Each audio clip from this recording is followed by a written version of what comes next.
জেনপাস সিরিজের আজকে আমি সেকেন্ড ভিডিও নিয়ে এসেছি।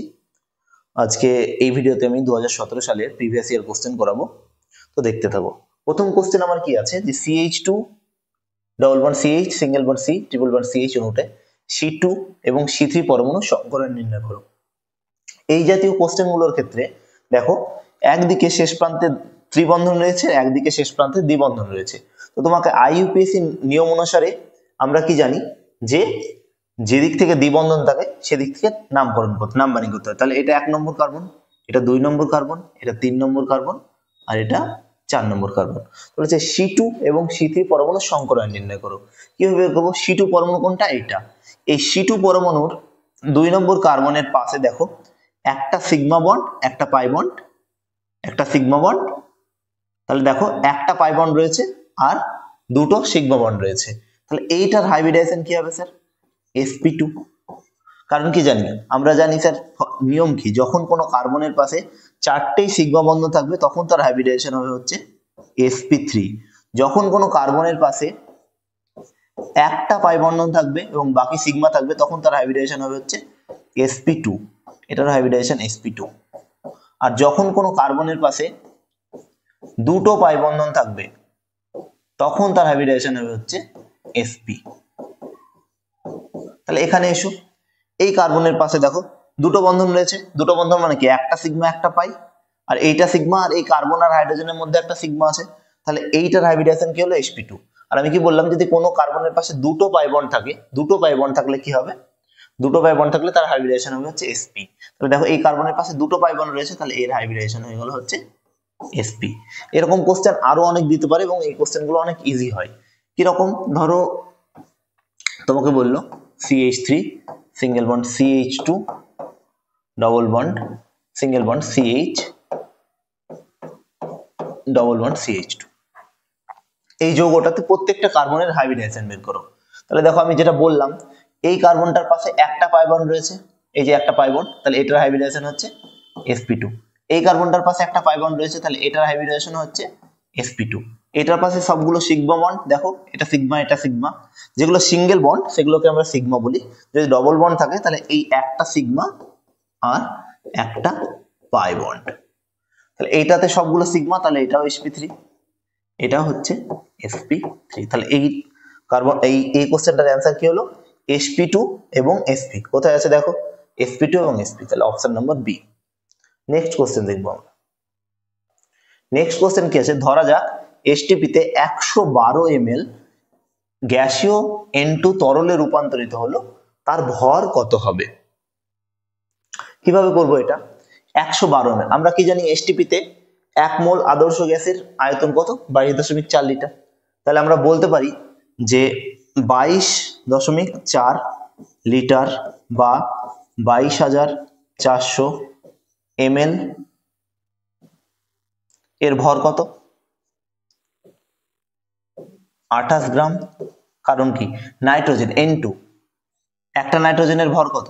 14। তাহলে দুটো আছে, তাহলে 14 14 28। নাইট্রোজেনের আণবিক ভর হচ্ছে 28, তাহলে 28 গ্রাম। এবার কি বলেছে? 112 ml, 112 ml এর জন্য কত হবে? তাহলে আমরা গুণ করব 28 ইন্টু 112 ডিভাইডেড বাই 22,400। দেখো 112 দিয়ে কাটলে 2 দিয়ে কেটে যাচ্ছে, তাহলে আমি আলটিমেট কি পেলাম? 28/200। তার মানে কত? 14/100। 14/100 করলে কত হবে? 0.14। তাহলে অ্যান্সার কি আসবে আমার? 0.14 গ্রাম। নেক্সট, 10⁻⁸ HCl এর জলীয় দ্রবণে pH এর ক্ষেত্রে কোনটি সঠিক? চারটে অপশন দিয়ে দিয়েছে। 10⁻⁸ HCl। তো এর ক্ষেত্রে ফর্মুলা কি হয়? pH সমান হচ্ছে log of H+ বা H3O+, যা ইচ্ছা বলতে পারো। এইরকম যদি প্রসেসে বসাও তাহলে H+ আয়নের কনসেন্ট্রেশন কত বলে দিয়েছে? 10⁻⁸ log 10⁻⁸।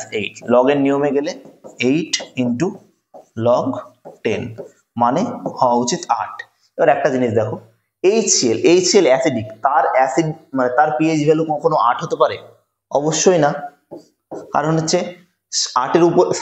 সাত হচ্ছে একটা নিউট্রাল স্কেল, তার নিচে যারা আছে তারা অ্যাসিড পিএইচ লেভেল, আর 7-এর উপরে যাদের পিএইচ আছে তারা বেস হিসেবে বিবেচিত হয়। তাহলে 8 হচ্ছে, তাহলে নিশ্চয়ই এটা হবে না। এর এই জাতীয় ক্যালকুলেশন আমাদের কি কি করতে হয়, আয়নিক প্রোডাক্ট অফ ওয়াটার দ্বারা করতে হয়, আয়নিক প্রোডাক্ট অফ ওয়াটার। তো সেসব অনেক বড় ক্যালকুলেশন, সেসব না মনে রেখে আমি তোমাদেরকে ট্রিক্স বলে দিচ্ছি, ট্রিক্স মনে রাখবে।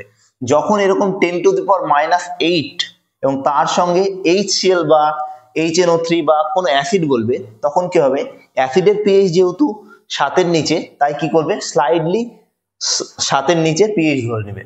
যেমন এইরকম যদি দেয়, এরকম কনসেন্ট্রেশনে যদি অ্যাসিড দেয়, এরকম কনসেন্ট্রেশনের যদি আমাদেরকে অ্যাসিড দেয়, তাহলে আমরা কি করব,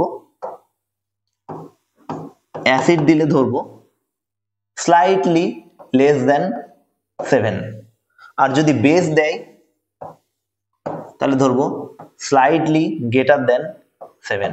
তাহলে এটাতে দেখো অ্যাসিড দিয়েছে, তাহলে কি ধরবো, স্লাইটলি লেস দেন বা 7-এর থেকে একটু কম, তাহলে অ্যান্সার হবে হচ্ছে সি।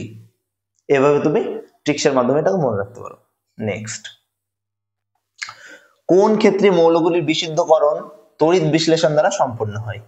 এটার অ্যান্সার কি হবে, কপার এবং জিঙ্ক। কপার এবং জিঙ্কের ক্ষেত্রে বিশুদ্ধকরণ তড়িৎ বিশ্লেষণ দ্বারা সম্পন্ন করা হয়। নেক্সট, এ ও বি দুটি গ্যাসের ব্যাপনের হার 4:1 হলে তাদের ঘনত্বের অনুপাত কত? তাহলে এটা গ্রাহাম ডিফিউশন ল বা গ্রাহামের ব্যাপন সূত্র থেকে এই কোশ্চেনটা দিয়েছে।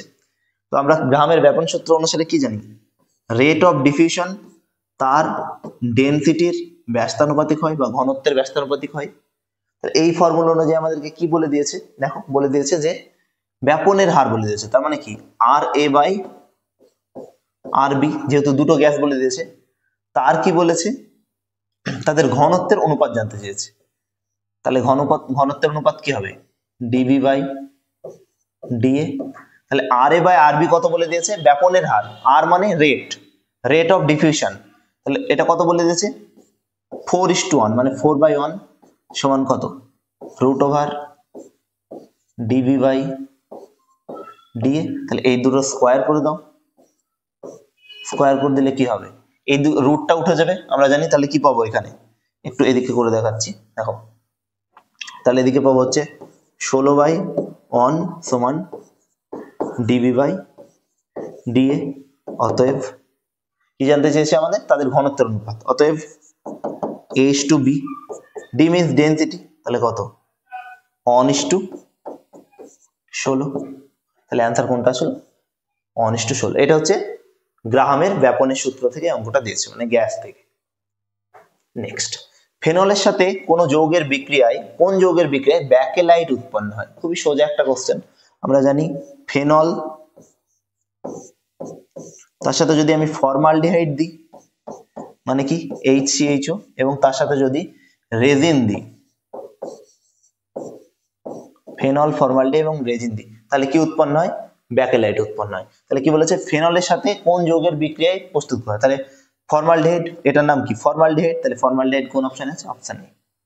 ফেনলের সাথে ফর্মালডিহাইড এবং রেজিন দিলে ব্যাকেলাইট উৎপন্ন হয়। নেক্সট কি আছে, CuSO4.5H2 অণুতে উপস্থিত বন্ধন হলো, মানে কপার সালফেট পেন্টাহাইড্রেটে বা এটার অপর নাম হচ্ছে তুতে। তো এখানে কত রকমের বন্ড প্রেজেন্ট আছে সেটা বলছি। আমরা দেখে নেবো CuSO4 এ কত রকমের বন্ড আছে। তাহলে Cu+2 প্লাস SO4 2- এরকম ভাবে থাকতে পারে। তাহলে এখানে কোন ধরনের বন্ড প্রেজেন্ট আছে, আয়নীয় বন্ধন, আয়নীয় বন্ধন। আবার তার সাথে কি আছে, জলের অণু আছে, জল H2O। অক্সিজেনের সাথে হাইড্রোজেন বা এই অণুটা কি ধরনের বন্ধন গঠন করে, সমযোজী বন্ধন গঠন করে। তাহলে আয়নীয় পেলাম, সমযোজীও পেলাম। নেক্সট, এই কপার সালফেট বা CuSO4.5H2O নীল কালারের হয়, তোমরা সবাই জানো তুতে নীল কালারের হয়।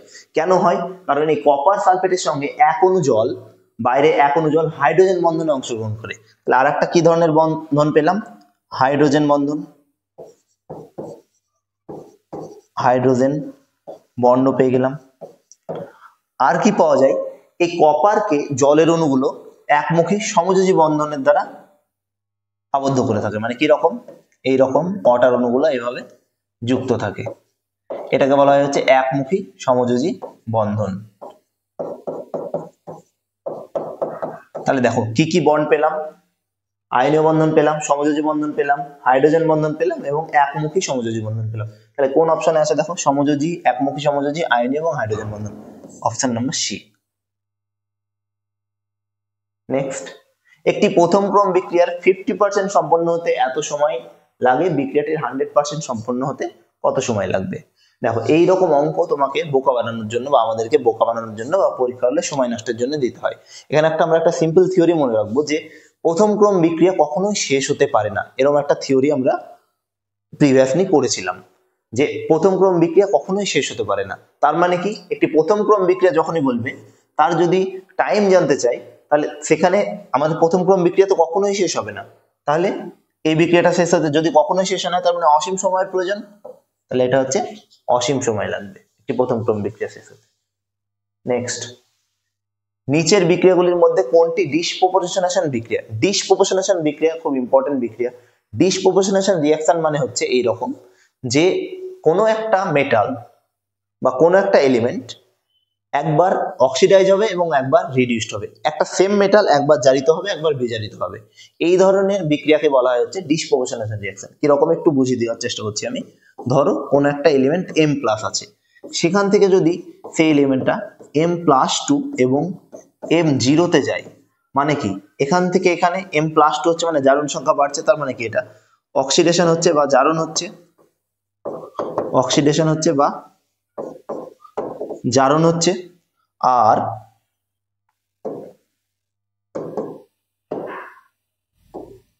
M+ থেকে এখানে কি যাচ্ছে, 0 তে যাচ্ছে, তাহলে দেখো জারণ সংখ্যা কমে যাচ্ছে, তাহলে এটা হচ্ছে রিডাকশন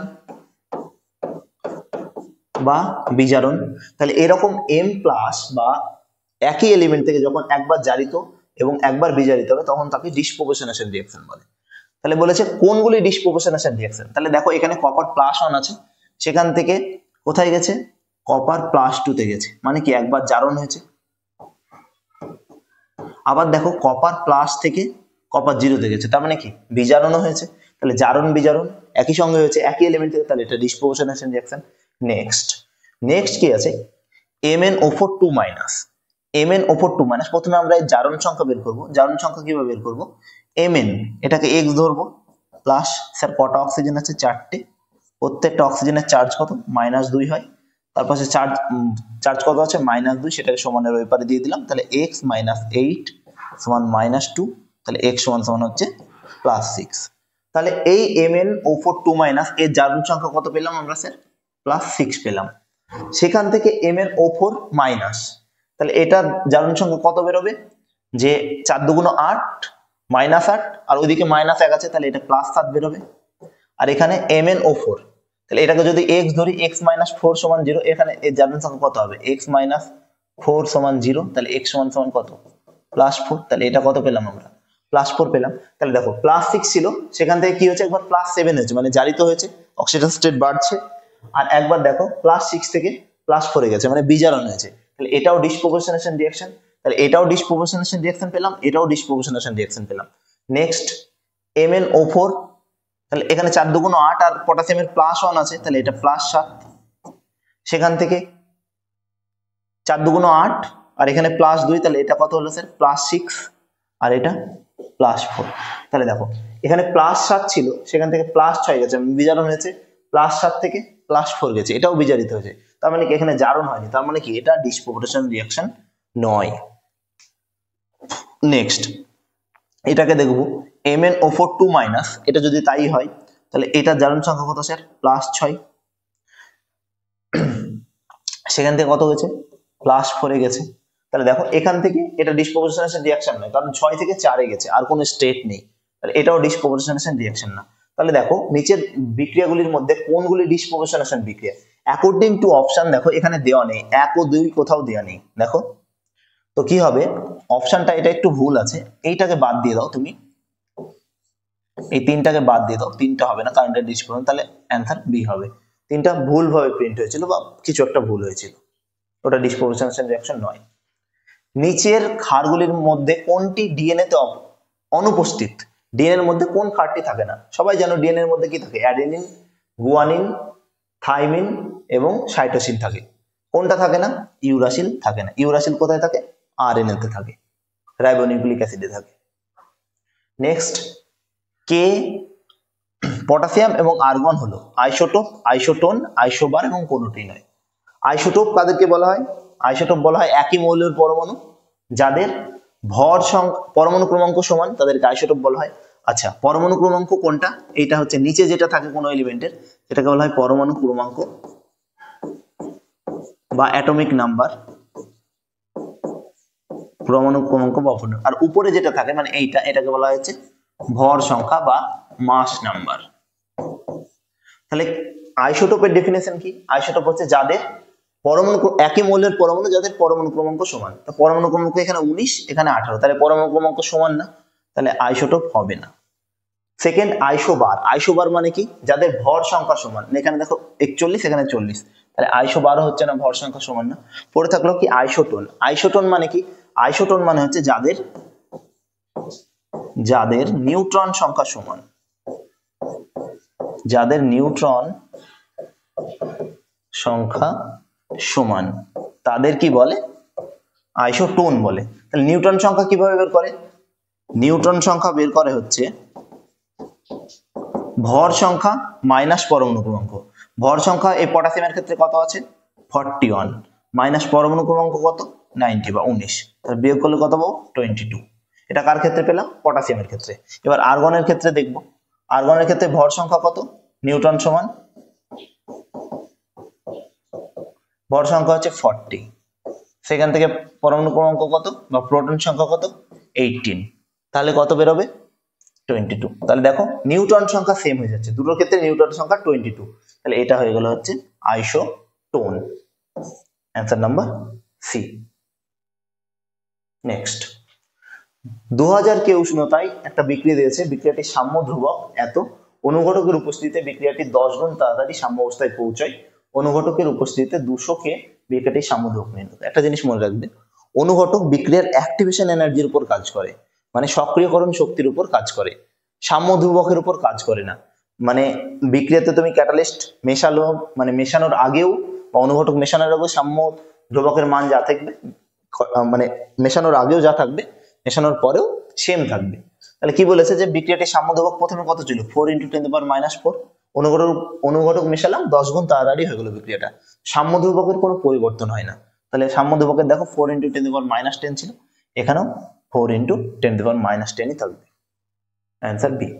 নেক্সট, সলভে পদ্ধতিতে কোনটি প্রস্তুত করা যায়? আমরা সবাই জানি সলভে পদ্ধতিতে কাপড় কাচা সোডা প্রস্তুত করা যায়। কাপড় কাচা সোডার সংকেতটা একটু মনে রাখো, Na2CO3.10H2O। তোমাদের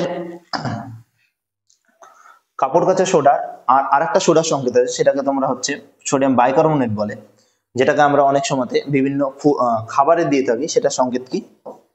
NaHCO3। এটা হচ্ছে কাপড় কাচা সোডা, এটা হচ্ছে কাপড় কাচা সোডা, আর এটা হচ্ছে নরমাল সোডা বাইকার্বনেট। কাপড় কাচা সোডা এটা কোন পদ্ধতিতে? সলভে পদ্ধতিতে। আচ্ছা, অ্যামোনিয়া কোন পদ্ধতিতে প্রস্তুত করা হয়? হেবার প্রসেস, হেবার পদ্ধতি। অ্যামোনিয়া তৈরি হচ্ছে হেবার পদ্ধতি, বোঝা গেছে? নেক্সট, সাবান প্রস্তুতিতে গ্লিসারল যোগ করা হয়। এটি সাবান প্রস্তুতিতে গ্লিসারল কেন যোগ করা হয়? কারণ হচ্ছে সাবান ব্যবহারকারী দ্রুত যেন শুকিয়ে না যায়, সেটা রোধ করার জন্যই সাবানে গ্লিসারল ব্যবহার করা হয়, তাহলে এটা হবে সি। নেক্সট, Fe+2 এবং Fe+3 এর মধ্যে পার্থক্য নিরূপণ করা যায় এই বিকারকের সাহায্যে। কোন বিকারকের সাহায্যে? ফেরিক এবং ফেরাস এবং ফেরিক এর মধ্যে তুমি পার্থক্য নির্ণয় করতে পারবে। তো দেখো এটার অ্যান্সার হচ্ছে সোডিয়াম থায়োসায়ানেট। কি রকম ভাবে থায়োসায়ানেট স্যার? Fe+3 সঙ্গে এই HCN বিক্রিয়া করে একটা ব্লাড রেড কালার বা রক্ত লাল একটা কম্পাউন্ড তৈরি করে Fe3+ এর সঙ্গে। কি তৈরি করে? HCN থ্রাইস এরকম একটা কম্পাউন্ড তৈরি করে।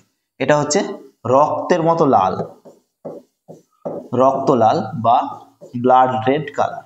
কিন্তু Fe2+ ফেরাসের সাথে HCN বিক্রিয়া করে রক্তলাল কম্পাউন্ড তৈরি করতে পারে না। তাহলে ফেরিকের সঙ্গে রক্তলাল কম্পাউন্ড তৈরি করবে আর ফেরাসের সাথে করতে পারবে না। এভাবে তুমি পার্থক্য করতে পারবে। তাহলে অ্যান্সার হচ্ছে অ্যামোনিয়াম থায়োসায়ানেট।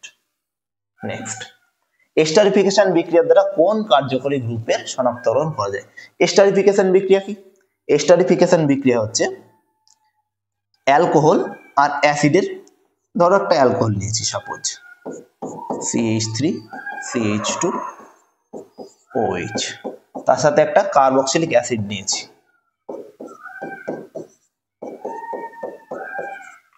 এস্টারিফিকেশন বিক্রিয়া কি? এই অ্যালকোহল আর অ্যাসিডের মধ্যে অণুর জল বেরিয়ে যায়, ডিহাইড্রেশন হয়ে যায়, -H2। তাহলে কি পেলাম আমি? CH3CH2O, এখানে কি পড়ে থাকলো? C+CH3। দেখো একটা এস্টার ফরমেশন হয়ে গেল, এস্টার ফরমেশন হয়ে গেল, তাই তো? এস্টার ফরমেশন হয়ে যাওয়া কিভাবে পাবো? এস্টারের একটা সুমিষ্টি গন্ধ পাওয়া যায়, তার মাধ্যমে আমরা বুঝতে পারি যে এস্টার। তাহলে কোন গ্রুপের কনফরমেশন, কোন কার্যকরী গ্রুপের শনাক্তকরণ করা যায়? স্যার কার্বক্সিলিক অ্যাসিড গ্রুপের শনাক্ত করা যায়, কার্বক্সিলিক অ্যাসিড গ্রুপের শনাক্ত করা যায় এস্টারিফিকেশন বিক্রিয়া দ্বারা। নেক্সট, একটি উভমুখী বিক্রিয়ার সম্মুখ বিক্রিয়াটি তাপদায়ী হলে নিচের কোন বিক্রিয়াটি সঠিক? তাপদায়ী, তাপদায়ী মানে কি? তাপ রিলিজ করবে, মানে কি এক্সোথার্মিক রিঅ্যাকশন। তাপদায়ী মানে কি? ডেল্টা এইচ এর মান বা এনথালপির মান কি হবে? নেগেটিভ হবে। এটা একটা প্লট দেখতে হবে আমাদেরকে। কি বলেছে? একটি উভমুখী বিক্রিয়ার সম্মুখ তাপদায়ী হলে কোন বিবৃতি সঠিক? তাহলে দেখো,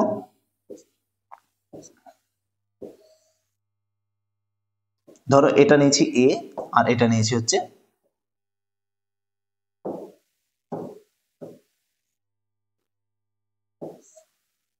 এটা নিচে ধরো বি। তাহলে দেখো এটাকে এরকম নিতে পারি। তাহলে এই যে এইটুকুটা হচ্ছে ডেল্টা এইচ, তো ডেল্টা এইচ এর মান কি বলেছে? নেগেটিভ বলেছে। নেগেটিভ কখন হবে? যখন বি এর মান বেশি হবে। অতএব আমরা বলতে পারি HB গ্রেটার দেন HA। আর এই যে তুমি এইটা দেখছো,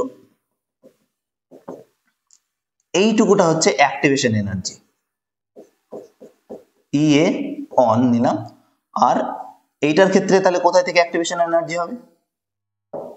এতটা অ্যাক্টিভেশন এনার্জি হবে, তাহলে এটা হবে স্যার EA2। এবার দেখো, তাহলে দেখো এটা সম্মুখমুখী বিক্রিয়া আর এদিক থেকে এদিকে এটা বিপরীতমুখী বিক্রিয়া। তাহলে কোথায় আমার শক্তি বেশি প্রয়োজন হচ্ছে? সম্মুখী বিক্রিয়ার জন্য EA1 এতটা লাগছে, আর বিপরীতমুখী বিক্রিয়ার জন্য কতটা লাগছে? EA2 এতটা বেশি লাগছে। তাহলে আমি বলতে পারি EA2 গ্রেটার দেন প্লট থেকে EA1। তার মানে কি? বিপরীতমুখী বিক্রিয়ার সক্রিয়করণ শক্তির মান সম্মুখমুখী বিক্রিয়ার চেয়ে বেশি। সেটা কোন অপশনে আছে? দেখো এই যে সম্মুখ বিক্রিয়ার তুলনায় বিপরীত বিক্রিয়ার সক্রিয়করণ শক্তির মান বেশি। এটা বিপরীত বিক্রিয়ার প্লটটা অনেকটা বড়, আর সম্মুখ বিক্রিয়ার ক্ষেত্রে অ্যাক্টিভেশন এনার্জি বা সক্রিয়করণ শক্তিটা দেখো অনেকটা কম। তাহলে আমার অ্যান্সার হলো অপশন এ। নেক্সট, KCl এর জলীয় দ্রবণে আপেক্ষিক পরিবাহিতা সবচেয়ে কম। আপেক্ষিক পরিবাহিতা কি কাকে বলে? যে 1 সেমি কিউব বা 1 সেন্টিমিটার কিউব আয়তনে যত সংখ্যক আয়ন পরিবহন করে বা থাকে সেটাকে বলা হচ্ছে আপেক্ষিক পরিবাহিতা। তার মানে কি 1 সেন্টিমিটার কিউবের মধ্যে আপেক্ষিক পরিবাহিতা যত বেশি আয়ন থাকবে 1 সেন্টিমিটার কিউবের মধ্যে আপেক্ষিক পরিবাহিতা তত বেশি হবে। কিন্তু তোমাকে এখানে কি কোশ্চেন জানতে চাইছে? যে আপেক্ষিক পরিবাহিতা সবচেয়ে কম। সবচেয়ে কম কখন হবে? যখন তার গাঢ়ত্ব সবচেয়ে কম হবে। তাহলে গাঢ়ত্ব কম সবচেয়ে কোথায়? দেখো এটা 1 মোলার, এটা 0.0, এটা 0.1 আর এটা হচ্ছে 0.001। সবচেয়ে গাঢ়ত্ব কম এখানে, অতএব সব থেকে কম আপেক্ষিক পরিবাহিতা এটার হবে। নেক্সট, A+2B বিক্রিয়াটিতে 5 মোল A এবং 8 মোল B বিক্রিয়া করে প্রস্তুত করবে। দেখো রিঅ্যাকশনটা লিখবো এখানে, A+2B এখান থেকে তৈরি হচ্ছে C। কি বলেছে? A 5 মোল বলেছে আর B বলেছে কত? B বলেছে এবং 8 মোল অফ B। তার মানে কি এটার ভলিউম কত দেওয়া আছে? 2B সমান হচ্ছে 8, তাহলে এটার 5 আর এটার কত বেরিয়েছে? 2B মানে 2B সমান 8 মানে B মানে কত? 4।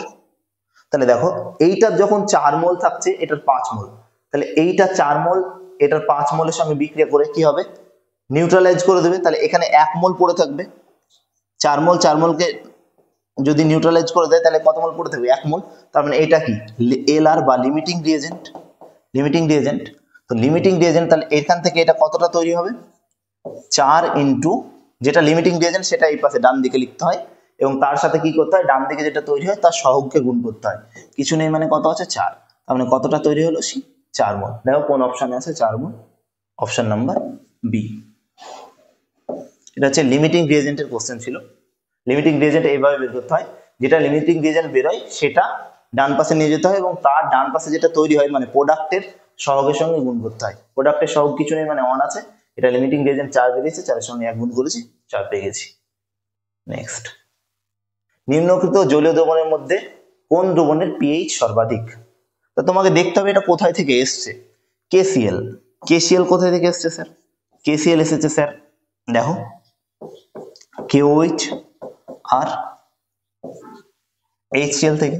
তাহলে এটা কি স্ট্রং বেস, এটা কি স্ট্রং অ্যাসিড। তাহলে স্ট্রং বেস আর স্ট্রং অ্যাসিড নিউট্রালাইজেশন রিঅ্যাকশন হয়, তাহলে এটার পিএইচ কত হবে, নিউট্রালাইজেশন রিঅ্যাকশন হলে কত হবে, 7 হবে, 7 এর কাছাকাছি হবে। নেক্সট কি আছে, K2CO3। এটা কিভাবে এসছে, এটা এসছে KOH আর CO3 কোথায় থেকে এসছে, H2CO3 থেকে এসছে।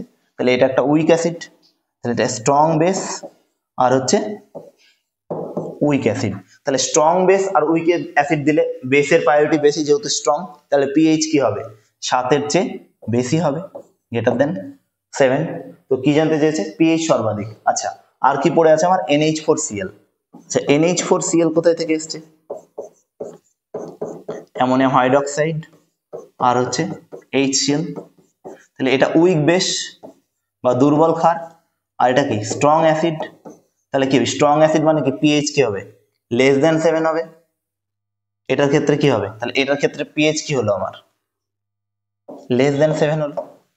নেক্সট NH42CO3, এটা কোথায় থেকে এসছে, এটা এসছে হচ্ছে NH4 twice CO3। এটা কোথা থেকে এসছে, অ্যামোনিয়াম হাইড্রোক্সাইড প্লাস HCl।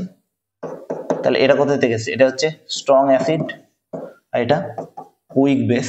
তার মানে এটারও কি হচ্ছে পিএইচ লেস দেন 7। তাহলে একটার ক্ষেত্রে দেখো পিএইচ গ্রেটার দেন 7 পেয়েছি, সেটা কোনটা, কারণ কি এটার ক্ষেত্রে পিএইচ 7 গ্রেটার দেন কেন পেয়েছি, কারণ হচ্ছে এটাতে শক্তিশালী বেস ইউজ হয়েছে আর উইক শক্তিশালী বেস ইউজ হয়েছে, আর এটা হচ্ছে উইক অ্যাসিড ইউজ হয়েছে, সরি মাফ করবে, এটা উইক অ্যাসিড ইউজ হয়েছে, উইক অ্যাসিড। তাহলে এটার উইক অ্যাসিড স্ট্রং বেস, তার মানে কি পিএইচ 7 এর থেকে বেশি হবে। তাহলে অ্যান্সার কোনটা আসবে, K2CO3। নেক্সট, প্রদত্ত বিক্রিয়ায় ওয়াই যৌগটিকে শনাক্ত করো। অ্যানিলিন দিয়েছে, অ্যানিলিন থেকে N2Cl বেনজিন ডাইজোনিয়াম ক্লোরাইড, তার সঙ্গে Cu2Cl2 দিয়েছে, তাহলে এটা ক্লোরোবেনজিন উৎপন্ন হবে। এটা কোন রিঅ্যাকশন, স্যান্ডমায়ার রিঅ্যাকশন। তাহলে দেখো ক্লোরোবেনজিন কোথায় আছে, এইটা। তোমরা যদি এই নেম রিঅ্যাকশন গুলো দেখতে চাও তাহলে তোমরা আমার প্রিভিয়াস ভিডিওতে যেতে দেখতে পারো, সেখানে সমস্ত নেম রিঅ্যাকশন ধরে ধরে করানো আছে, গ্যাটারম্যান নেম। এখানে তুমি আরেকটা জিনিস ইউজ করতে পারো, যদি কপার পাউডার ইউজ করো তাহলেও এটা উৎপন্ন হবে, তখন সেটাকে বলা হচ্ছে গ্যাটারম্যান রিঅ্যাকশন। কিন্তু এই রিঅ্যাকশনটা হচ্ছে স্যান্ডমায়ার রিঅ্যাকশন। এই পার্টিকুলার রিঅ্যাকশনটা স্যান্ডমায়ার বা গ্যাটারম্যান যা কিছু দিয়ে তুমি করতে পারো, অ্যান্সার এটাই আসবে হচ্ছে ক্লোরোবেনজিন। নেক্সট, প্রদত্ত যৌগগুলি প্রসম FeCl3 দ্রবণের সাথে বিক্রিয়া করে বেগুনি রঙের বর্ণ উৎপন্ন করে। বেগুনি রঙের বর্ণ উৎপন্ন করে কে, বেগুনি বর্ণ FeCl3 টেস্ট কে দেয়, ফেনল দেয়। তাহলে যে ফেনল গ্রুপ থাকে সে FeCl3 এর সঙ্গে যুক্ত করে কি হয়, বেগুনি বর্ণের বর্ণ দেয়। তাহলে ফেনল ওইচ গ্রুপ থাকতে হবে, তাহলে বেনজোইক অ্যাসিড আর অ্যাসিটিক অ্যাসিড, এখানে ফেনলিক গ্রুপ নেই। নেক্সট আছে বেনজোইক অ্যাসিড আর ফেনল, ফেনল তো আছে কিন্তু বেনজোইক অ্যাসিডের মধ্যে কি ফেনলিক গ্রুপ আছে, না স্যার, তাহলে এটাও হবে না। নেক্সট কি আছে, অ্যাসিটিক অ্যাসিড এবং ফেনল, ফেনলে তো বেগুনি বর্ণের কালার দেবে, কিন্তু অ্যাসিটিক অ্যাসিডে কি অ্যাসিড ওইচ গ্রুপ আছে, না স্যার। তাহলে অটোমেটিক কে পড়ে থাকলো, ফেনল এবং স্যালিসাইলিক অ্যাসিড। স্যালিসাইলিক অ্যাসিডের সংকেত কি,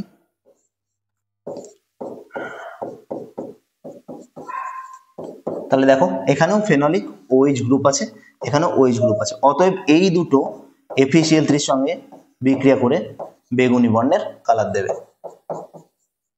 বেগুনি বর্ণের কালার দেবে। তাহলে অ্যান্সার হচ্ছে ডি। নেক্সট, প্রোপিনের সাথে HBr এর যৌথ বিক্রিয়ায় যে নীতি মেনে হয়, প্রোপিন CH3 CH11 CH2, এটার সঙ্গে কি বলেছে HBr, তাহলে সবাই জানি এটা মার্কনিকফ রুল। মার্কনিকফ রুল, প্রোডাক্ট কি হবে, নেগেটিভ পার্টটা আনসিমেট্রিক্যাল কার্বনের সেই কার্বনে যুক্ত হবে যেখানে হাইড্রোজেন সংখ্যা কম রয়েছে। তাহলে হাইড্রোজেন সংখ্যা কম কোথায় রয়েছে, এখানে। তাহলে প্রোডাক্ট কি পাবো, CH3 CHBr, এবং পজিটিভ পার্ট সেই কার্বনের সঙ্গে যুক্ত থাকবে যেখানে হাইড্রোজেন বেশি রয়েছে। এটা হলো স্যার আমার মার্কনিকফ নীতি। যারা মার্কনিকফ বা অ্যান্টি মার্কনিকফ বুঝতে পারছো না বা অসুবিধা আছে, তারা আমার প্রিভিয়াস ভিডিওতে গিয়ে দেখতে পারো, নেম রিঅ্যাকশনের মধ্যে মার্কনিকফ এবং অ্যান্টি মার্কনিকফ রুল কমপ্লিট করানো আছে বা কভারেজ করানো আছে। রিঅ্যাকশনের লিংক আমি কমেন্ট সেকশনে বা ডেসক্রিপশনে দিয়ে দেবো। নেক্সট, কোন যৌগটিতে হাইড্রোজেন বন্ধন বর্তমান? আচ্ছা, হাইড্রোজেন বন্ধন হাইড্রোজেন কার কার সঙ্গে করতে পারে, এক হচ্ছে স্যার ফ্লোরিন, দ্বিতীয় হচ্ছে অক্সিজেন, তৃতীয় হচ্ছে নাইট্রোজেন। হাইড্রোজেন এই তিনটের সঙ্গেই হাইড্রোজেন বন্ধন করতে সক্ষম। এটার সঙ্গে হাইড্রোজেন বন্ধন করতে পারে, এটার সঙ্গে হাইড্রোজেন বন্ধন করতে পারে, এটার সঙ্গে হাইড্রোজেন বন্ধন করতে পারে। আর HCl, এখানে কি কোনো আমি ইলেকট্রোনেগেটিভ অ্যাটম দেখতে পাচ্ছি? ফ্লোরিন, অক্সিজেন, নাইট্রোজেনের মধ্যে না, তাহলে এটা হাইড্রোজেন বন্ধন করবে না। H2S, সালফার কি হাইড্রোজেন বন্ধনে পার্টিসিপেট করে? না, শুধুমাত্র ফ্লোরিন, অক্সিজেন আর নাইট্রোজেন করে, তাহলে এটাও হবে না।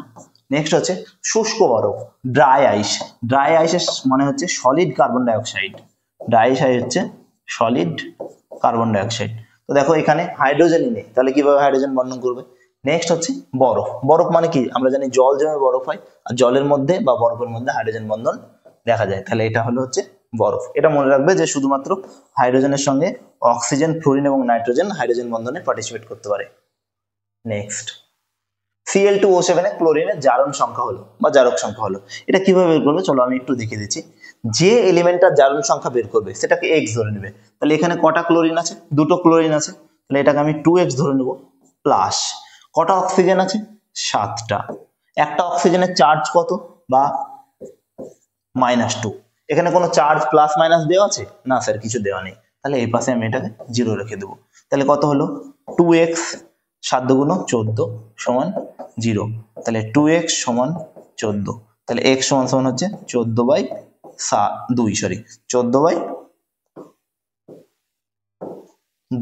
তাহলে কত পেলাম? 7, 14/2, তাহলে কত হলো এটা? 7। তাহলে কোন অপশন আছে দেখো, 7, অপশন নম্বর এ তে আছে। ধন্যবাদ।